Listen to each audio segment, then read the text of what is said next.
Before anyone takes the title of this video the wrong way, no, Sonic Frontiers is still set to release, well, I'm about to say next year, but now it's 2022, it's officially releasing this year. But yeah, it's still set for 2022 release date. However, there is a reason that I titled this video the way I did, and you're about to see why. What's up, y'all? This is your boy Blake, proud chief of the Blue Blurs. Hope y'all had a great holiday break, and in this video we're going to talk a little bit more about Sonic Frontiers, which is undeniably the thing about Sonic that people are apparently the most excited to see, next to the Sonic movie sequel.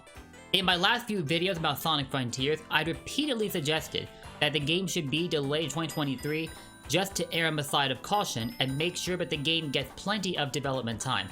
Which, if you think about it, I guess that's already going on, because it's been like, what, 5 years since Sonic Team worked on a Sonic game, namely Sonic Forces?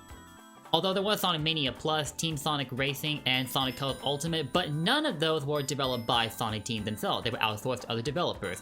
Although I'm pretty sure Sonic Team did provide their insight while the games were being developed, so it's not like they were completely out of the spotlight. But as far as fully developing a Sonic game themselves, they haven't done that since Sonic Forces, so it's been like 5 years, and hopefully a good amount of that time has been going into development for Frontiers. In fact, from what recent sources suggest, I think that's exactly what's happening. In the middle of December, an interview was conducted with the Japanese branch of SEGA, but its contents only came to light just over the course of this weekend.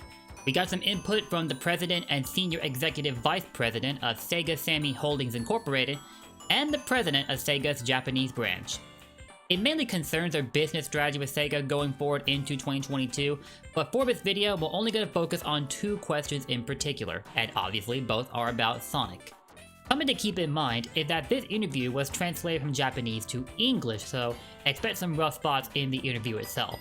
With that out of the way, let's go ahead and get to the interview, which opens up with a question about Sonic Frontiers. Here it is. Looking at the video, Sonic Frontiers looks like an open world kind of concept, or open zone as SEGA had established. Is that correct? Also, if you have a target number of sales, can you please share? As for target number, because this is a completely new title for the first time in many years, and we are planning for a global multi-platform rollout, we would like to go beyond the first year's sales number of Sonic Forces, which is the previous title. For lifetime sales, we look forward to further increase. We'd like for you to wait future announcement with the details, but this is the title with no compromise in terms of quality, and that has taken on many new challenges. Originally, it was planned to be released on this year, the 30th anniversary of Sonic, and obviously they mean 2021 as that is when this interview happened. But we have postponed the release for a year in order to further brush up the quality.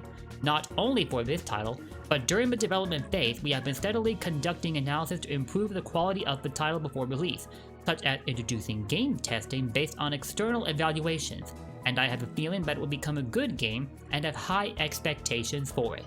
So all that time I spent talking about how Sonic Frontiers should probably be delayed to make sure it doesn't get rushed out just to meet a deadline, well, as it turns out, that's exactly what happened. And I'm really glad for this. It showed that they're taking this game seriously and that they care about its quality. That is awesome. I don't know if they've ever taken a similar approach with any of their previous titles other than maybe Team Sonic Racing, but a 5-month delay of that game didn't exactly lead to a whole lot considering that people still aren't talking about it today, and that really sucks. And if a similar level of care was shown for other Sonic games, I've yet to hear about it, so I can only assume that wasn't the case. But this time around, yeah, Sonic Frontiers is looking and sounding more promising by the second! Speaking of Team Sonic Racing, I believe a 30th anniversary re-release was leaked a while back from the same retailer where we first got wind of Sonic Colors Ultimate and Sonic Origins before both were officially confirmed. I don't blame you if you've forgotten because SEGA hasn't said a word about it since, and we're halfway through Sonic's 30th anniversary now. But you'd think they would have said something at this point, but they're obviously taking their time, much like how they are with Sonic Frontiers, but at this point you can't really call it 30th anniversary re-release of Team Sonic Racing now, can you?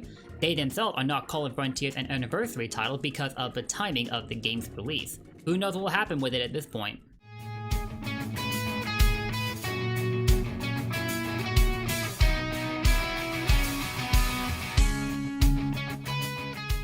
But back to Sonic Frontiers. The news about them delaying the game to 2022 brings to mind a leak that was shared by a focus tester a while back, where they describe the combat system as very button mashy and disengaging. From recent developments, it looks like SEGA is taking this external feedback into account, which means we can look forward to a streamlined combat system as opposed to what it was in previous builds. This is something I'm hopeful about, because a combat system that is simple yet engaging is something that can keep me pulled into a game for a very long time. Take the Batman Arkham series, very straightforward combat system and yet plenty of ways to finesse with it, and it never becomes less engaging every time. It's why I find it so addicting. We've seen Sonic making attempts at multiple varieties of combat systems, from a traditional running and jumping on enemies, to the adventure-based moveset including the homing attack, to the boost games, to the level up system introduced in the storybook games Secret Rings and Black Knight, and well, the list goes on. But for the most part, it's all stayed traditional. Sonic Frontiers, however, appears to be looking to tackle a combat system from an entirely different standpoint in comparison to previous Sonic titles. We have yet to see just how different it is, considering having seen any gameplay in the reveal trailer at the Game Awards, but given this decision to delay the game 2022, now we know why we never saw any gameplay. With Sonic Frontiers a year away from releasing, I expect this to change very soon. In fact, it looks like SEGA is gearing up to talk about Frontiers because they recently changed the banner from a Sonic Japanese Twitter account to a piece of artwork based on Sonic Frontiers. Looking real clean, don't you think? But speaking of the game, we have the second question from the interview to refer to, so let's take a look at it. And here's the second question. Can you share the possibility of strengthening the monetization of Sonic IP further in order to increase profits, such as merchandising, movies, and etc.? The answer? In terms of contribution to the profits, we think the games will be the main. We'd like to precede the major new title for global and multi-platform in-game area. Referring to the recent environment, the number of movie viewers we reached has increased significantly due to the global hit of the movie and the following subscription rollout of it, and if you include mobile and other businesses, the IP has been able to reach the scale like hundreds of millions of people. As the effect of hit of the movie, the situations in which parents and children of two generations can enjoy Sonic IP together is increasing, so we think it's important to release high quality games at this timing. For the expansion other than the game, we believe that it is principled to work with partners who are reliable and can provide high quality products and services. As for animation we're working on with Netflix, Sonic Prime, we can roll out this with very low risk as the Sonic IP is strong. Towards the release of the sequel movie, which is scheduled to be released in April, we expect the increase of view of the previous movie via subscription, etc., and will boost revenue again. The licensing business, including merchandising, has already become a scale of tens of billions of yen on a retail sales price basis, and its rollout in Europe and North America is expanding considerably. On the other hand, we still have lots of challenges in Asian marketing, including Japan, so we want to focus our efforts over the next year when we release the new game. First of all, seeing as I just mentioned Sonic Prime, I'm slowly realizing that I haven't talked about it a lot recently. Not in the last video I made for it a while back where we talked about the leaked screenshots for the show. So yeah, sorry, I'm gonna have to fix that. But that's gonna be for a follow-up video, so please bear with me. Secondly, the fact that they want the games to be the main draw of the Sonic series is interesting because let's face it, that hasn't been the case in recent years. At least he's been finding success as a multimedia icon, be it the comics, the movies and such, like we just talked about, and it's great. That's what any Sonic fan should want to see. The games, on the other hand, have left a lot to be desired, other than Sonic Mania, which definitely exceeded expectations according to Kashi Iizuka and the rest of Sonic Team. The games that came out thereafter though, not so much. Sonic Forces, that was rushed out, Team Sonic Racing, no DLC support, and Sonic Colors Ultimate, a more recent storyline that ended in, well, sort of a mess, but it's slowly becoming a happy ending thanks to the recent patches that SEGA has been pushing out. Bless them. I believe their last patch was back in mid-December, and I'd say that they are still working on cleaning the game up. Hopefully, considering there's still a lot of work to be done. But yeah, just like the Urban Sonic Unleashed, the pieces are falling into place. The first Sonic movie performed extraordinarily well, and now we have a sequel on the way in 3 months. The comics are doing well, the merchandise is selling like hotcakes, and well, at times like this, you definitely would not want your next Sonic game to flop, so it's good to see that SEGA is taking this seriously. Obviously, they wanted to time it so that it released during the 30th anniversary, so it's unfortunate they had to push it back, but at least we had Sonic Colors Ultimate as an acceptable alternative. release debacle aside. Speaking of Ultimate, I believe that was supposed to release during the year the first Sonic movie came out, but that too was delayed, and for understandable reasons.